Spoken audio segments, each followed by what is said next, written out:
ये कहानी मैं एक लड़की के पॉइंट ऑफ व्यू से बता रहा हूँ। ये घटना मेरे साथ कुछ सालों पहले हुई थी, जब मैं हाई स्कूल में पढ़ती थी। हमारे बेसमेंट से में ये अफ़वाह थी कि जो हमारा बेसमेंट है वहाँ पे एक रात में पियानो बजता है। तो हम इस चीज़ को सोचते थे कि ऐसा क्या सच में होता होगा। तो हमने सोचा कि हम एक न्यूज़ आर्टिकल में ये भेजेंगे अगर ये सच हुआ। तो हमने सोचा कि चलो अब हम इसको एक्सप्लोर करते हैं नीचे कि अगर वहाँ पे कुछ है या नहीं है, खुद ही पता चल जाएगा।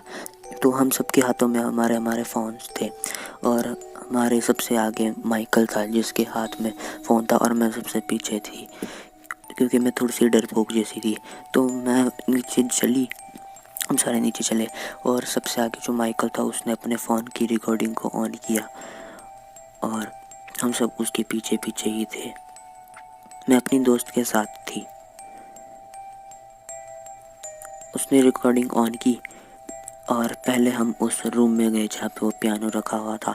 तो हमने देखा तो वहाँ पे सिर्फ पियानो ही था, पूरा कमरा खाली था, कुछ भी नहीं था और पियानो नहीं बज रहा था। तो हम आगे चल रहे थे। हमने सोचा अगर कुछ और मिल जाए किसी और कमरे में। तो हम सारे चल रहे थे, बस आगे बढ़ रहे थे। तो वो माइकल उस बच्चे को नींद थोड़ा सा वो सुस्त होने लगा और बोलता बोरिंग, ये कुछ भी नहीं मिल रहा है यहाँ पे। तो हम उस बेसमेंट के एंड तक पहुँच गए। वहाँ पे एक दीवार थी तो उससे आगे जाने का रास्ता नहीं था। तो हमने सोचा कि कुछ भी नहीं है। तो हमने अपने फ़ोन की रिकॉर्डिंग बंद की और हम वापस चले गए। तो हम बेंच में वहाँ पे अपने स्कूल के बाहर जो है बैठे और वहाँ पे अपनी रिकॉर्डिंग चेक करने लगे अगर कुछ मिल जाए। तो हम सारे जब देख ही रहे थे माइकल के फ़ोन में उसने जो रिकॉर्ड किया था।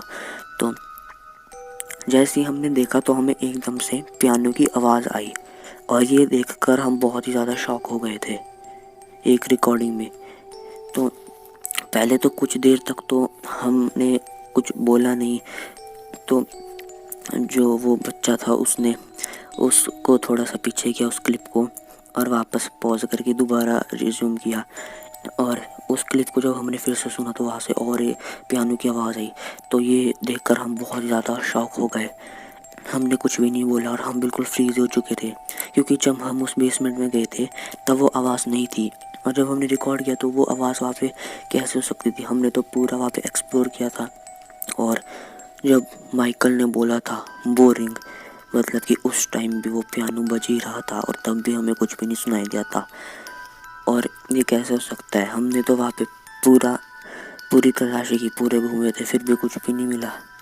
तो ये सब कुछ देखकर हम बहुत ही ज़्यादा शॉक हो गए और माइकल ने अपना फ़ोन नीचे रख दिया और वो बिल्कुल चुप हो गया और डर गया।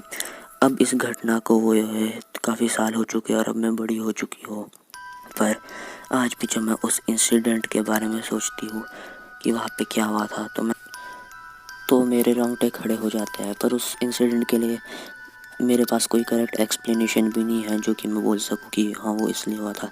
इसलिए मैं उसे अपना एक हॉरर एक्सपीरियंस मान कर ही चलती हूँ और आज भी अगर कभी भी पियानो की आवाज़ सुनती हूँ तो मुझे वही दिन याद आ जाता है।